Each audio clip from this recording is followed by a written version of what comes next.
Shalom. Oke, silakan duduk Bapak Ibu ya. Oke, luar biasa ya. Ini pertama kali kah offline lagi atau setelah tahun 2021? Ini pertama kali ya. Puji Tuhan, begitu rame ya. Saya kesaksian aja tadi saya bilang kepada Pak Rory juga ya, gereja kami juga melakukan offline sekarang ya, tapi sebelum offline beberapa minggu yang lalu saya sempat bicara di gereja gitu ya, saya sempat khotbah, saya bilang ketakutan terbesar saya di dalam kehidupan kekristenan sekarang adalah ketika nanti pandemi selesai gereja tetap kosong.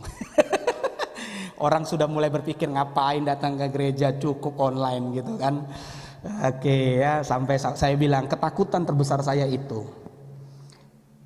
Terbukti juga ternyata begitu dibuka ibadah offline seperti ini, kita buka pendaftaran. Ayo siapa yang mau daftar di gereja, karena gereja kami tidak sebesar ini ya kan. Ayo siapa yang mau daftar. Puji Tuhan yang daftar cuma 13 orang dari 200-300 jemaat. Haleluya ya. Saya bilang wow, nggak apa-apa, mungkin pilihan mereka, mungkin mereka masih berpikir, tapi saya bilang nggak apa-apa.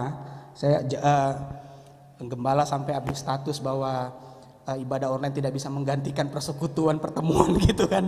Saya bilang Bu, sabar aja lah Bu. Saya bilang ya ini masih masa-masa transisi, masa-masa belum semua orang ini. Saya bilang ya ibu kan sudah lepas lolos gitu kan. Saya sudah divaksin kan, belum semua bisa divaksin. Saya bilang jadi aman aja lah Bu. Saya bilang tenang aja lah Bu ya. Semua akan pulih pada waktunya. Saya bilang iya. Dia bilang kapan waktunya? Ya tunggu waktunya Tuhan lah, biarin aja.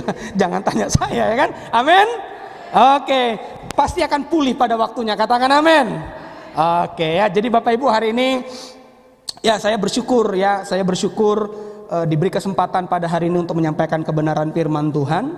Ya karena doakan saya Bapak Ibu mungkin ya di bulan-bulan depan saya harus kembali ke daerah saya ya untuk mengembalakan jemaat di sana.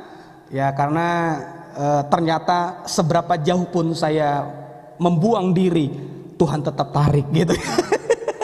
Ya ternyata rencana Tuhan itu luar biasa ya.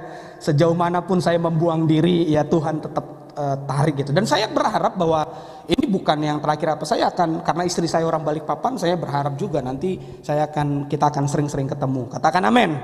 Ya oke, baik, hari ini Bapak Ibu saya dikasih tema, kita hari ini mau bicara tentang menjalin hubungan kasih. Ya, menjalin hubungan. Ya, dengarkan baik-baik Bapak Ibu bahwa segala sesuatu yang tidak kita kelola dengan baik, kita akan kehilangan. Segala sesuatu yang tidak kita kelola dengan baik, kita akan kehilangan. Nah, bagaimana caranya mengelola sesuatu itu dengan baik atau mengelola dengan orang? Ya, salah satunya adalah dengan menjalin hubungan. Ya, nah, ada orang bilang begini, ya keberhasilan seseorang itu tidak bukan, salah satu faktornya adalah kecakapan dia menjalin hubungan dengan orang lain. Ya, karena semakin banyak relasi, semakin banyak orang kenal, semakin mudah perjalanan hidup kita. Banyak orang bilang begitu kan? Ya. Nah, jadi Bapak Ibu hari ini kita mau bicara tentang menjalin hubungan kasih. Nah, pertanyaannya ketika kita menjalin hubungan dengan siapapun, landasannya apa? Ya, ketika saya menjalin hubungan dengan istri saya pertama kali ketemu, saya komitmen dengan dia, ya di hati saya untuk menjalinan hubungan dengan dia, pertama kali itu apa? Cinta, bukan kasih, ya kan? Itu ketika lawan jenis, ya kan? Tapi Tuhan bilang untuk menjalin hubungan ya dengan saudara seiman kita harus berlandaskan kasih. Kenapa? Karena Tuhan itu adalah kasih. Ya, nanti kita akan melihat ya bahwa Tuhan itu tidak memiliki sifat kasih. Karena apa? Karena memang Dia kasih itu. Gitu. Kalau Dia memiliki sifat kasih bisa dipakai, bisa enggak? Kan namanya memiliki. Ya kan? Tapi Tuhan bukan memiliki sifat kasih, tapi Dialah kasih itu. Nanti kita lihat ada ayatnya. Nanti kita akan lihat. Makanya begini, ya Tuhan itu tidak bisa tidak mengasihi. Karena apa? Karena memang Dia kasih. Begitu. Nah, ketika kita menerima kasih itu, Tuhan mau kasih yang sudah kita terima ini kita berikan kepada orang-orang yang ada di sekeliling kita. Nah, ayatnya kita lihat di dalam Ibrani 13 ayat 1 sampai 3. Ya, Ibrani 13 ayat 1 sampai 3. Ya, saudara boleh buka yang di rumah maupun yang di gereja ya, Ibrani 13 ayat 1 sampai 3 kita baca ya. Saya baca buat saudara, dengarkan baik-baik. Ayat satunya penting sekali. Ini ayat landasan ketika mendiang papa saya membuka sidang jemaat. Dia ayat 1 ini yang dia lontarkan berkali-kali ke jemaat ya. Ini dia, Ibrani 13 ayat 1 sampai 3. Demikian firman Tuhan. Ayat satunya, peliharalah kasih persaudaraan. Jangan kamu lupa memberi tumpangan kepada orang, sebab dengan berbuat demikian beberapa orang dengan tidak diketahui telah menjamu malaikat-malaikat. Artinya begini, ternyata malaikat-malaikat Tuhan itu bisa dalam bentuk apa? Dalam bentuk orang-orang yang tidak berpenampilan khusus gitu kan, orang-orang yang kita tidak anggap. Tuhan bilang begitu, bisa jadi mereka adalah malaikat-malaikat, ya kan? Ingatlah akan orang-orang hukuman, karena kamu sendiri juga adalah orang-orang hukuman. Dan ingatlah akan orang-orang yang diperlakukan sewenang-wenang, karena kamu sendiri juga masih hidup di dunia ini. Ya, ayat pertama dikatakan peliharalah kasih persaudaraan. Katakan amin. Tuhan bilang pelihara. Berarti sudah ada. Coba lihat kanan kirinya. Berarti saudara sebenarnya sudah ada kasih dengan saudara kanan kiri saudara. Cuman perlu dipelihara, tinggal dipelihara. Kasihnya sudah ada. Makanya kita harus perlu pelihara segala sesuatu yang tidak kita kelola, kita tidak pelihara dengan baik, kita akan kehilangan. Bener enggak? Apalagi masa-masa sekarang perlu kita maintain. Nggak pernah ketemu, akhirnya nggak pernah WhatsApp. Tiba-tiba kita nggak tahu, akhirnya ketika ketemu jadi canggung, ya kan? Jadi nggak bisa ngobrol enak. Tuhan adalah pribadi yang mengajarkan kita, ya. Tuhan adalah pribadi yang mengajarkan kita, bukan hanya bicara tentang soal kasih, tetapi sungguh-sungguh menghidupinya, ya.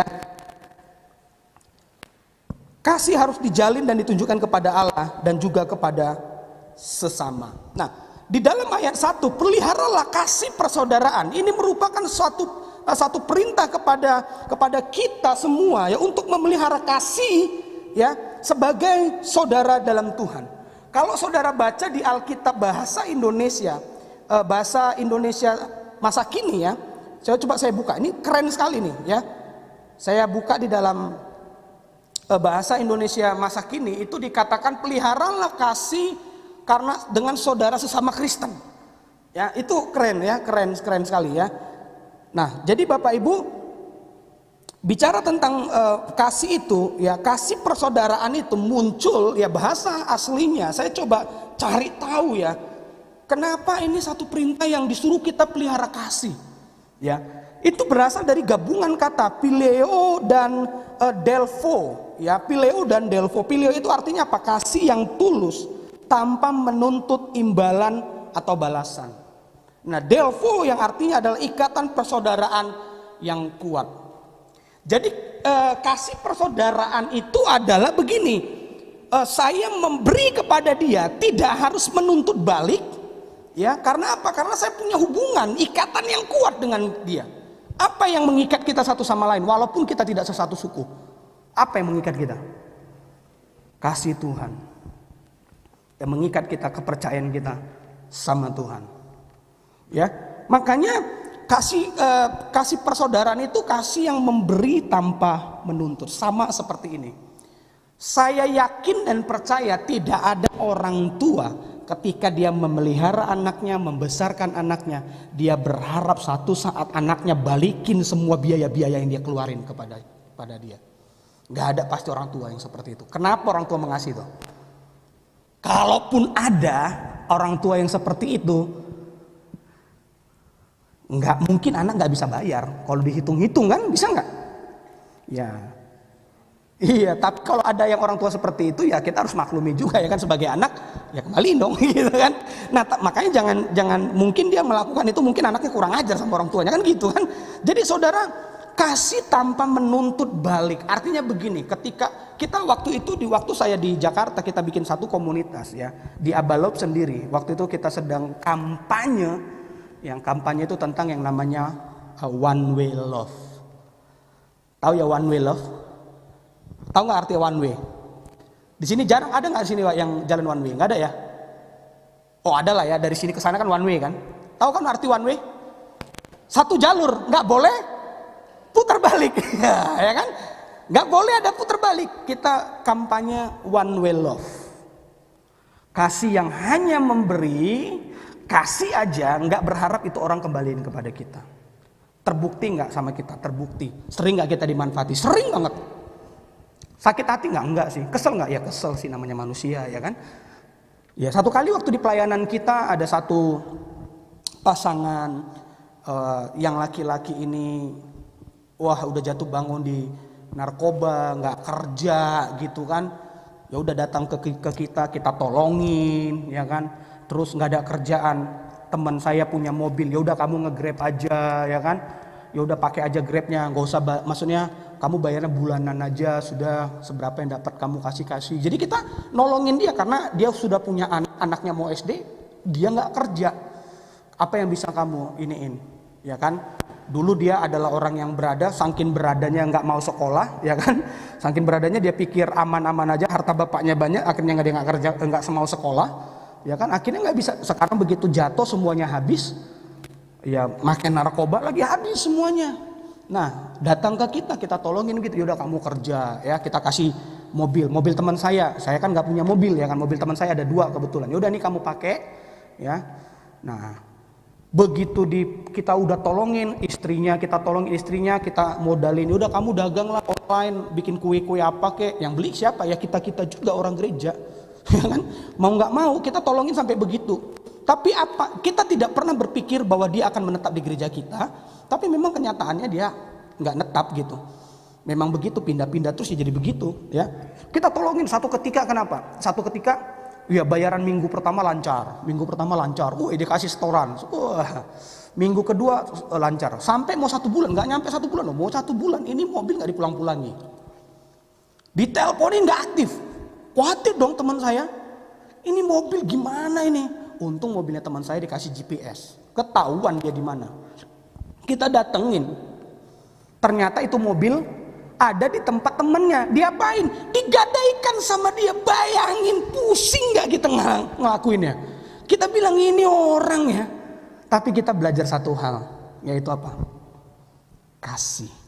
Kita waktu itu sedang praktek, ya sedang kampanye one way love. Kita praktek one way love, kejadian sama kita. Luar biasa. Akhirnya apa yang terjadi? Ya udahlah, akhirnya kita bilang ya kami nggak ada urusan, ini mobil kami. Akhirnya orang yang digadekan itu, ya udahlah ambil aja lah Pak mobilnya, saya tahu nih orang, nanti saya tahu rumahnya, udah saya berurusan dengan dia, Bapak ambil aja nih mobil. Bayangin digadein, udah mobil dikasih untuk dia nge-Grab malah digadein, ya kan? Kita udah tolongin, ya itulah, tapi itulah prakteknya kita one way love, ya. Tapi sampai hari ini puji Tuhan, ya istrinya masih tetap kontakan kadang-kadang dengan kita, ya tetap nanya kabar, ya. Nah itulah yang harus kita praktekkan, saudara. Ya, amin. Ada nggak yang berhasil? Ada dong. Ada juga yang kayak gitu yang kita layanin. Kita layani baik-baik, ya. Akhirnya dia berhasil sampai sekarang ada dengan kita. Karena apa? Karena kasih. Semua gereja menolak dia. Waktu itu dia ada masalah tentang pernikahannya dia. Semua gereja menolak dia. Nggak ada yang berani. Kami bilang datang ke sini, kita layanin. Karena satu, suaminya orang Malaysia, istrinya orang Indonesia, ya kan? Repot kan? Kalau kita sini urusan belakangan, yang penting selamat dulu nih orang. Gitu. Ya sampai sekarang bertahan dengan kita. Ya, jadi saudara kita harus praktekkan menjalin hubungan kasih itu. Katakan amin. Amin. Gereja kita kalau kasih persaudaraannya kuat dilandasi hubungan kasih, ya pasti kuat. Ya, mau kayak apapun badai yang datang ke gereja ini, pasti gereja ini akan tetap kuat. Katakan amin. Ya, kita akan lihat selanjutnya menjalin hubungan kasih. Ini nggak aktif ya, atau saya perlu aktifin ya? Oh iya, belum di onin. Aduh, ya sayanya yang ini. Nah, saudara, apa saja yang perlu kita pelajari dari nats di atas tentang cara menjalin hubungan kasih? Ya, menyinggung nama tadi kasih persaudaraan itu muncul dari kata phileo, ya artinya menyinggung nama Philadelphia. Saudara tahu nggak? Ada 7 jemaat di dalam Wahyu itu, ada kan? 7 jemaat itu, ada 2 jemaat yang tidak ditegur, rata-rata ditegur kan, karena kamu melakukan ini, kamu melakukan ini, kamu melakukan ini, kamu begini-begini, kata Tuhan kan. Ada 2 jemaat yang tidak ditegur sama Tuhan, tapi dipuji kelakuannya. Jemaat apa namanya? Jemaat Pilea dan Smyrna. Pilea dipuji Tuhan karena apa? Karena ketaatannya melakukan firman Tuhan. Saya mau kita juga bertahan atau pelihara kasih persaudaraan itu, kita taat melakukan firman Tuhan. Amin. Nah, bentuk kasih persaudaraan ini ya kita teladanin dari mana, saudaraku? Saya teringat ketika saya bicara tentang kasih persaudaraan, praktiknya gimana sih? Bener nggak? Praktiknya gimana sih kasih persaudaraan itu? Saya teringat dengan gaya atau cara hidup jemaat mula-mula. Itulah praktek yang harus kita hidupi, cara hidup jemaat mula-mula. Yang dimana? Di Kisah Para Rasul 2. Cara hidup jemaat mula-mula itu gimana? Simple.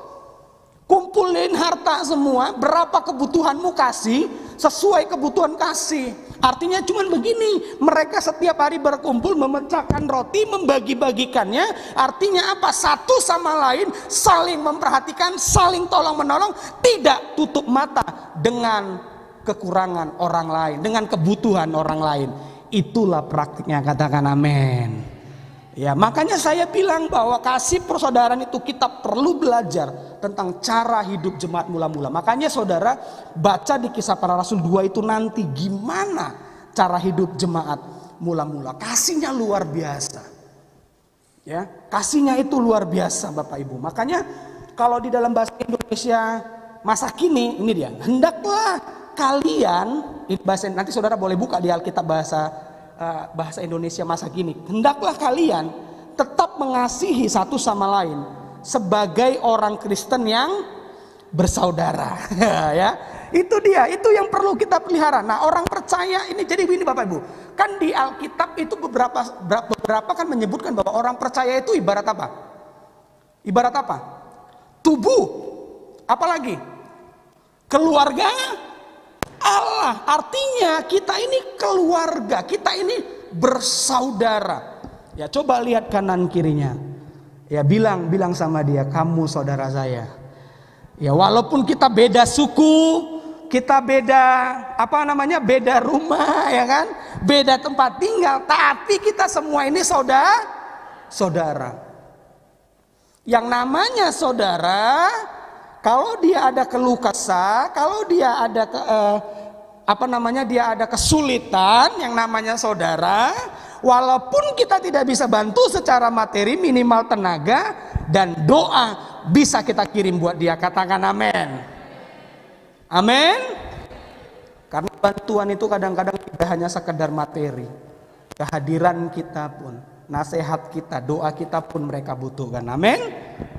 Iya dong.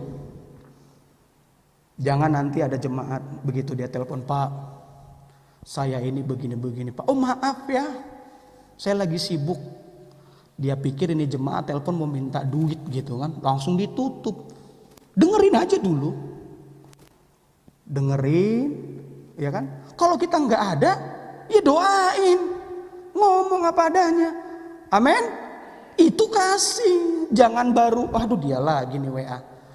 Ya kan, waduh gimana ini. Ya kan. Saya pernah begitu Bapak Ibu. Ada satu pasangan yang saya mentor, saya dampingi sampai hari ini. Ada orangnya di sini. Kami udah tahu polanya. Kira-kira udah tengah minggu, dia akan menghubungi istri saya. Tidak berani menghubungi saya.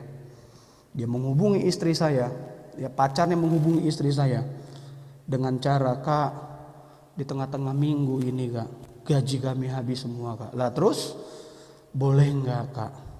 kami pinjem. Udah oke, kasih.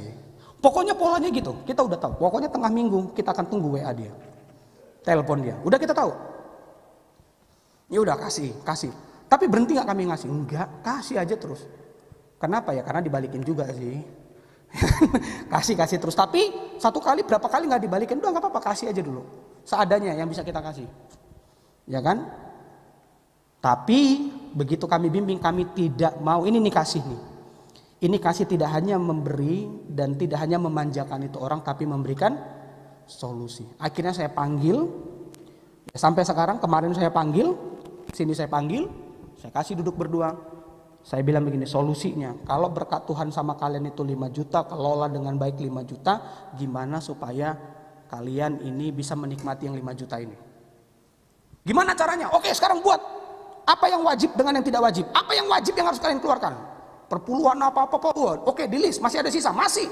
Apa yang tidak wajib? Yang tidak wajib itu makan di luar. Nah, yang paling besar kalian melakukan yang mana? Yang wajib atau tidak wajib? Yang tidak wajib kan? Kalau tidak wajib, ngapain terus dilakukan? Lakukan yang wajib dulu, saya bilang. Wah, akhirnya kita list. Saya bantu dia bikin list tentang keuangan. Wah, begitu ya, kayak iyalah. Gaji 5 juta, makan setiap minggu, keluar sekali seminggu. Ya tekor lah, nggak bisa bayar listrik, nggak bisa bayar kontrakan. Tekor lah, saya bilang, kamu ini gimana? Akhirnya gitu. Jadi akhirnya sekarang udah nggak lagi. Saya bantu dia kelola keuangan. Nah, itulah kasih. Kasih itu bukan hanya memberi saja, tapi memberikan solusi supaya dia bisa lepas dari apa? Dari keterikatannya, bisa lepas dari dosanya dia. Katakan amin. Ya. Nah, yang perlu kita pelajari yang pertama, menyediakan tumpangan bagi yang memerlukan. Penulis Ibrani menyatakan bahwa kita harus menjalin hubungan kasih persaudaraan. Salah satu caranya dengan memberi tumpangan, dengan berbuat demikian. Orang percaya disamakan dengan menjamu ya malaikat-malaikat dalam ayat ini. Ini dia. Saya mau tanya kepada saudara, ketika ada malaikat datang ke bumi ini, saudara punya kesempatan untuk menjamu dia. Saudara mau jamu nggak? Mau jamu nggak? Maulah, malaikat, gila aja malaikat, ya kan? Maulah. Tapi firman Tuhan bilang begini, kadang-kadang malaikat itu bentuknya tidak bersayap, ya, mungkin pakaiannya tidak bagus yang kita lihat, tapi kita jamu saja. Siapa tahu dia itu malah malaikat.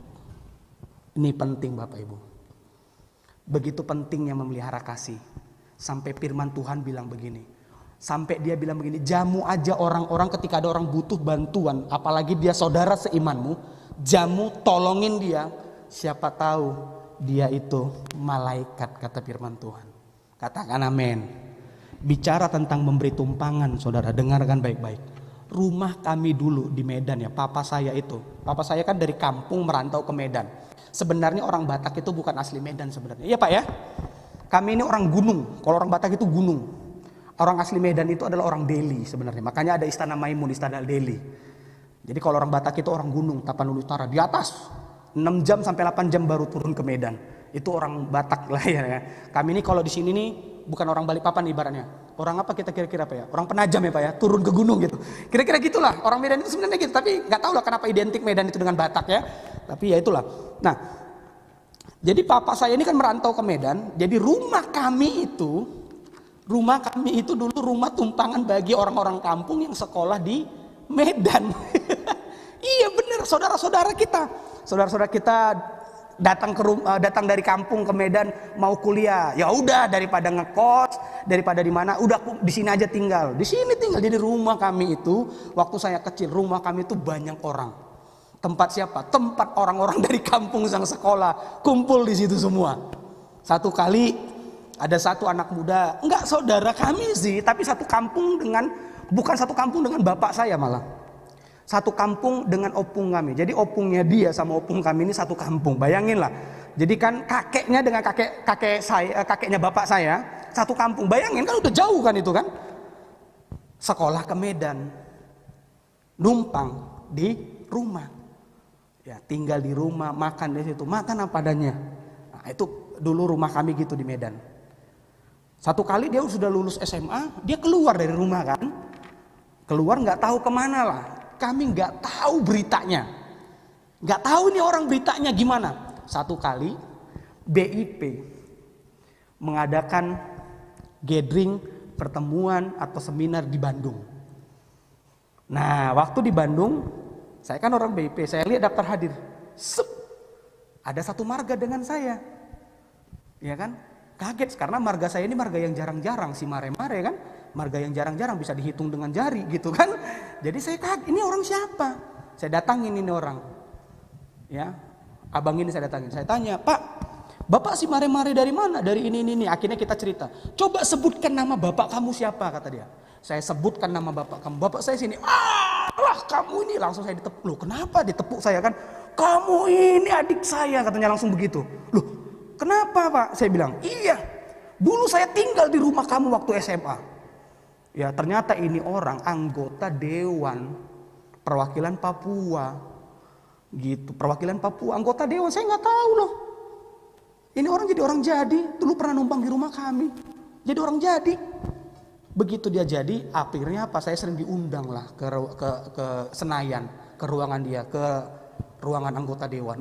Masuk anggota dewan. Ya, kecipratan juga akhirnya. Yang menabur bapak saya, yang menikmati hasilnya saya. Amin. Amin. Jadi jangan pernah meremehkan orang yang memberikan tumpangan. Katakan amin. Amin. Iya. Anggota dewan. Ya. Perwakilan Papua. Langsung saya telepon bapak saya. "Pak, ini Pak." Bapak saya bilang, "Ini siapa?" "Saya udah," dia panggil bapak saya, "Saya udah si Charles yang dulu pernah numpang di rumah udah waktu SMA." "Yang mana ya?" Bapak saya udah mulai lupa-lupa kan, udah banyak, saking banyaknya orang kan. "Yang mana ya?" "Yang ini, yang dulu sepedanya pernah hilang." "Oh ya, sepeda pernah hilang." "Oh ya, kamu. Waktu sekolah sepeda kamu hilang ya?" "Iya. Oke. Udah kenalan lah. Ya akhirnya apa? Saya sering diundang ke sana. "Simon, datanglah ke sini." Begitu saya datang, tahu lah kalau anggota dewan kan, saudara. Saudara tahu, saya datang ke ruangannya, dijamu, makan apa segala macam, pulang-pulang, "Nih ya Dek, buat kamu ongkos," ya kan? Ya kalau anggota dewan kan pasti memberi, tidak tanggung kan? Gitu akhirnya, tapi saya jaga-jaga akhirnya. Saking seringnya diundang-undang, saya nggak enak. Saya bilang, "Maaf Bang, saya sibuk." Ya, "Maaf Bang, akhirnya saya tolak-tolak. Dia sering-sering undang karena apa? Ya karena dia udah ngerasa nggak enak kan, merasa hutang budi gitu kan. Nah padahal dulu kita nggak akan, saya yakin dan percaya papa saya waktu nerima dia nggak kebayang dia akan jadi anggota dewan.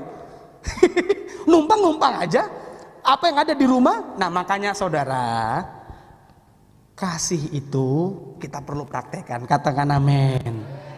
Kita mungkin nggak terima hari ini, anak cucu kita bisa terima. Amin. Saya sudah buktikan.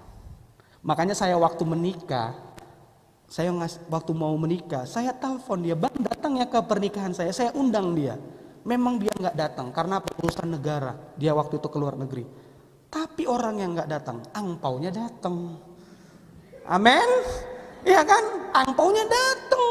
Nah, jadi saya bilang, "Nggak apa-apa Bang, nggak datang, yang penting doakan aja," ya kan, klise ya kan, doakan saja gitu kan. "Oh iya nanti saya doakan ya," gitu. Tiba-tiba nanti, "Oh ya abang sudah mintalah nomor rekeningmu, abang udah transfer ya." Puji Tuhan, uang gedung dapat, ya kan gitu kan. Jadi saudara luar biasa, makanya jangan pernah firman Tuhan itu ya dan amin. Firman Tuhan itu ya dan amin. Amin. Kami sudah buktikan. Makanya di rumah kami sekarang pun ada waktu yang di Medan, sama di rumah mertua saya pun begitu. Dulu itu orang-orang yang dari Jawa yang merantau ke Kalimantan mau kerja numpangnya di rumah. Sampai sekarang orang yang gak dikenal itu sering datang ke rumah. Nah, tumpangan bisa memberi tumpangan, itu yang pertama. Bagi yang memerlukan. Bagi yang memerlukan ya. Jangan bagi yang memanfaatkan, bagi yang memerlukan. Ya, kasih itu perlu.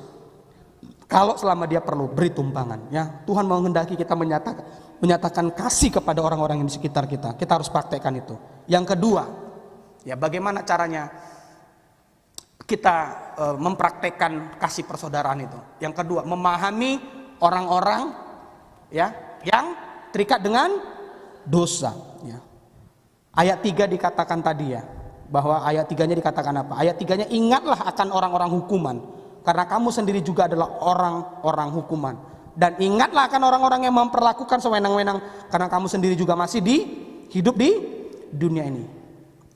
Memelihara kasih persaudaraan yang kedua, kita harus memahami orang-orang yang terikat dengan dosa. Dengarkan baik-baik.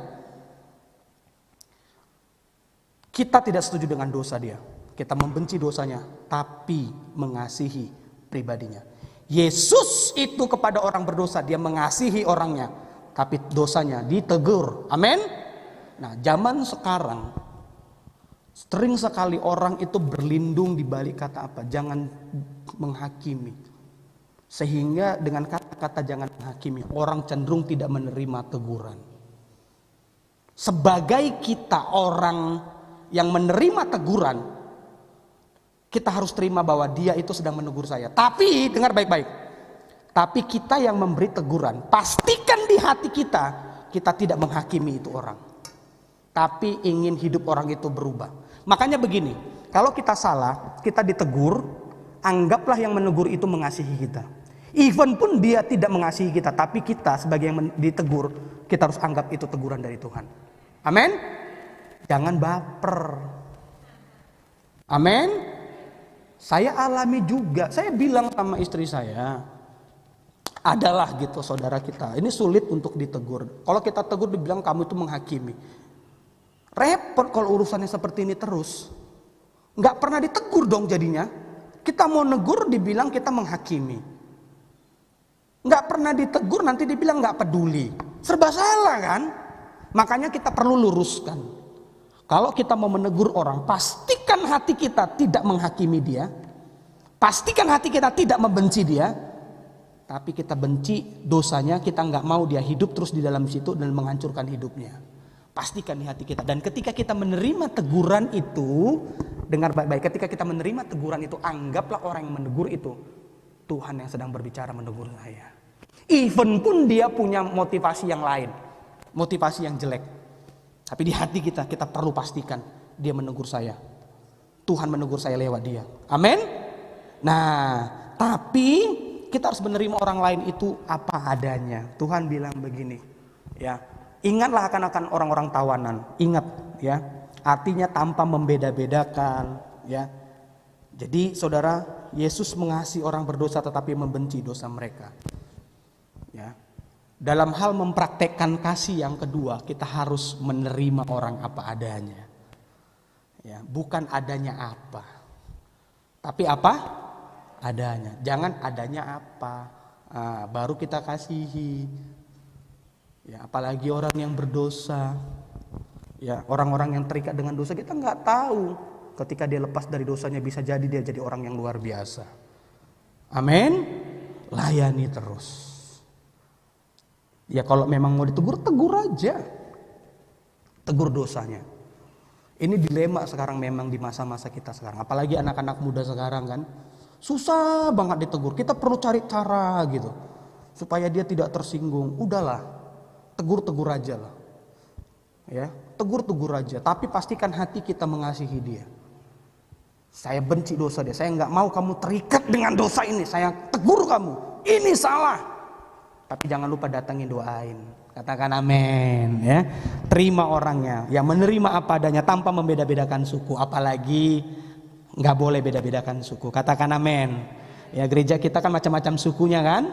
Kita terimalah apa adanya, ya. Bersyukurlah saudara, kita ini berbeda-beda. Indonesia banget pokoknya Balikpapan baru. Amin. Ya.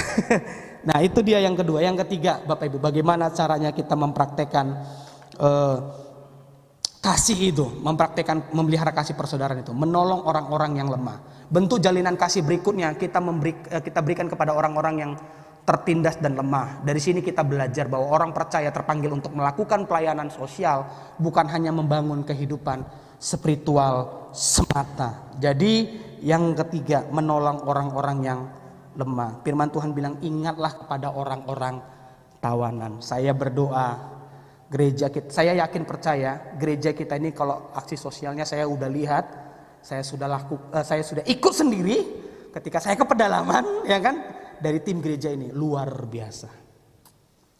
Iya, saya nggak ragukan itu, tapi perlu kita pertahankan. Katakan amin. Makanya ketika gereja nanti, oke, kita mau aksi sosial kemana? Kita mau aksi sosial kepada pelayanan ke pedalaman. Pastikan kita antusias untuk itu. Kita memelihara kasih itu. Katakan amin. Saya ikut gereja ini waktu itu kan aksi sosial bagikan kotak untuk anak-anak sekolah minggu ke pedalaman sana.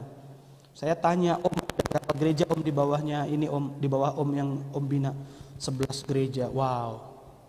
Dan Om sendiri turun sama tante ke dalam. Saya nggak yang paling jauh ya Om, masih Om yang menjalani yang paling jauh. Saya masih di tengah-tengah, belum yang paling jauh. Ya, waktu itu sedang mikir Simon ini kuat nggak ya, kata Om. Nanti minta pulang lagi kata Om. Saya pokoknya ke tempat yang wah dalam banget gitu ya. Itu pun saya pikir udah paling dalam. Ternyata ada Om yang lebih dalam lagi ya. Saudara, ketika gereja nanti kita melakukan aksi sosial, pastikan kita antusias untuk itu. Katakan amin. Percayalah. Kasih yang sudah kita terima ketika kita bagikan, kita akan terima balik. Karena Tuhan tidak mau berhutang bagi kita. Katakan amin. Even kita tidak menerima, percayalah anak cucu kita pasti menerimanya. Saya mau tutup dengan ini saudaraku. Bicara tentang memberi tumpangan. Kalau saudara pernah lihat video, ya ada Nes Daily namanya. Ada satu orang YouTuber yang kerjaannya keliling-keliling dunia mengetahui cara hidup orang lain, suku-suku lain. Satu kali dia pergi ke negara Arab. Ternyata di negara Arab itu ada satu kebiasaan. Satu suku boy apa gitu ya, suku Arab asli. Jadi kebiasaan di mereka itu tentang memberikan tumpangan. Kita ini orang yang tidak dikenal dia, siapapun kita main ketuk pintunya, boleh masuk ke rumahnya selama 3 hari. Nggak boleh dia tanya tujuan kita apa di negara itu. Nggak boleh kita tanya kenapa dia harus datang. Tapi ketika dia datang ke rumah kita harus jamu dia terus. Jamu dan selama 3 hari boleh kita tanya, keperluanmu apa? Itu orang yang nggak dikenal. Ada satu suku namanya ya. Saya wah itu luar biasa. Ada video nanti saudara boleh lihat ya. Nah makanya gini saudaraku, saya mau tutup dengan ini. Ada satu statement bilang begini. Melayani Tuhan tidak harus melalui khotbah, menjadi worship leader atau singer. Masih ada cara lain melayani Tuhan, yaitu menolong dan memberi tumpangan kepada orang lain yang dalam kekurangan dan penderitaan. Kalau hari ini saudara mau melayani Tuhan, tidak harus berdiri di mimbar ini. Dengan saudara menolong orang lain, menolong terutama jemaat, menolong jemaat yang sedang kekurangan dan kesusahan. Saudara sudah menjamu malaikat Tuhan. Beri tepuk tangan buat Tuhan kita saudara. Mari kita bangkit berdiri, kita mau datang kepada Tuhan.